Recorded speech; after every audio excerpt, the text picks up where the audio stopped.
Back tonight on In Focus, Czech dwellers movement, Abahlali baseMjondolo, set to embark on a series of what they call Unfreedom Day marches in 3 provinces until Saturday. The movement's Secretary General Thapelo Mohapi joins us now for more on their plan. Thapelo, good to have you, and thank you very much for your time. Almost around the same time every year, you and I have a conversation around the meaning of Freedom Day, particularly for Czech dwellers. This time around, you've decided to put up marches for Freedom Day month. What inspired that decision compared to what happens generally every year around this time? Thank you very much. Good evening to the viewers as well. This year, of course, we are embarking on a series of Unfreedom Day marches. We had a march today, which was very successful in Durban, attended by thousands of people, and on Friday this week, we're going to have a march in Mpumalanga Forecast, which we hope is going to be successful. And we're also going to have another Unfreedom Day in Germiston on Saturday, the 29th. The aim of the Unfreedom Day is to actually dispel the notion that has been made by the ANC-led government that we are free when we are still living in very inhuman conditions, where we are living in one room with our kids. There is no dignity, there is no access to water in the informal settlement. People are subjected to fires, as we have seen in Dakota, in Isipingo, where houses of people were battered down and so forth because of the services that are not provided. But also the fact that Abahlali baseMjondolo have lost 4 activists in the hands of the police, the assassination by hitmen in Ekenana and Mayville, and nothing has been done by the Minister of Police. But whenever those who are politically connected and the elites are affected by killings, he's quick to respond. But people are living in formal settlements are killed like animals, and nothing happens, and there's no one who's held accountable. We are killed with impunity. Like we don't exist in this country, so we cannot say we are free if those things still happen to us on a daily basis. So, I mean, whenever this day comes around and Freedom Day is commemorated, and there are speeches that are said by whichever president is in place of the African National Congress at the time, they'll tell you that in 1994, when we came in, 1.2 million families were without homes. Now, well over, I think, 5 million families have free homes. Is this an incorrect claim? Well, I mean, we don't dispel the fact that government does build homes, but who gets in those homes? We have seen in KwaZulu-Natal corruption when it comes to the allocation of houses. People, who are supposed to benefit from the low-cost housing, and those are sold, and sometimes on the bonnet of the cars by ward councillors who are not supposed to even be in the allocation. So the corruption that has been taking place in government has been robbing people who are supposed to benefit, the poorest of the poor, of accessing those homes. But also at the same time, the way the government does build these homes, they build them very far from opportunities, from economic opportunities, and which forces people to come back to informal settlements, which has been a question by the government. That's why when we build homes for people, they come back to the informal settlements. But the major reason is that the informal settlements are strategically built by people who understand that they are there for economic benefits. When you give somebody a home far away, they won't, not accept that opportunity. And then they will come back to the informal settlements where there are opportunities as well. So there is a response to actually address the issues of housing is concerned, but there's corruption, but also government is still following the old apartheid special planning where the poor, black, marginalized are actually allocated away from opportunities in the cities. Now, do you think the question of informal settlements will be a perpetual challenge for this government or for any government in South Africa, or do you think it is something that can be tackled successfully? I mean, one of the Millennial Development Goals is to significantly improve the situation and eradicate a number of these informal settlements. The first target was 2020. Of course, we are now in 2023. Clearly has not been achieved.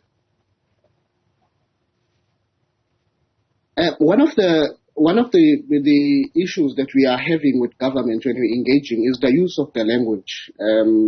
One of the things, when people come and build their homes in the cities in a form of informal settlements, one of the things that we are saying that is government must first and foremost the use of language, the mushrooming of informal settlements as if those are not people's homes, eradication of informal settlements as if we are removing things that are there that do not exist. But also, I think one of the things that government has not done properly is to actually invest in actually engaging the communities on the ground, to actually engage with them about issues that they are facing in the informal settlement. And I think the way forward right now is to actually upgrade the informal settlement so that people exist where they are, so that they do not, government does not build homes for people far away and people come back and so forth. Is to actually build, try and upgrade the informal settlements that they live in, and incrementally put services. And I think the major issue and challenge that we are having at this point in time is that informal settlements that exist in our country do not have basic services such as water and electricity, and of course access to sanitation. And those are the major challenge that I think government should first and foremost target.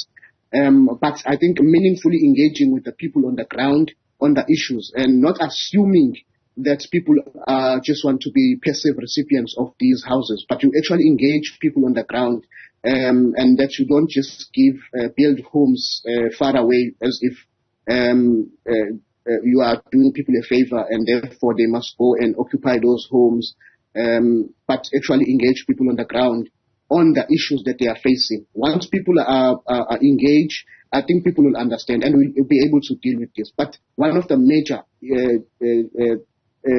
topic that we are engaging with government at this point in time at national level is the upgrading of informal settlements that are existing so that people exist where they are, because people are in the cities for economic benefits. To access universities, to access other amenities that do not exist in the rural areas. Let's go to the other point that you're raising. That's the question of the safety of activists. What are the primary reasons do you believe that are leading to activists feeling that they don't have an enabling environment, I suppose, to do their work without fear? Well, I think one of the major reasons that Abahlali has faced has been the exposing of corruption. I mean, we know the culture of political killings in KwaZulu-Natal, which we have now. Abahlali baseMjondolo is just a social movement, and we are not contesting for elections. But because we expose corruption, what councillors who are allocating these homes, what councillors that we are actually exposing that they are misusing the land, misusing houses that are supposed to be benefiting individuals that are poor. And that has been the major issue. At one stage, we are attacked because we protect people from being brutally evicted unlawfully by the municipalities.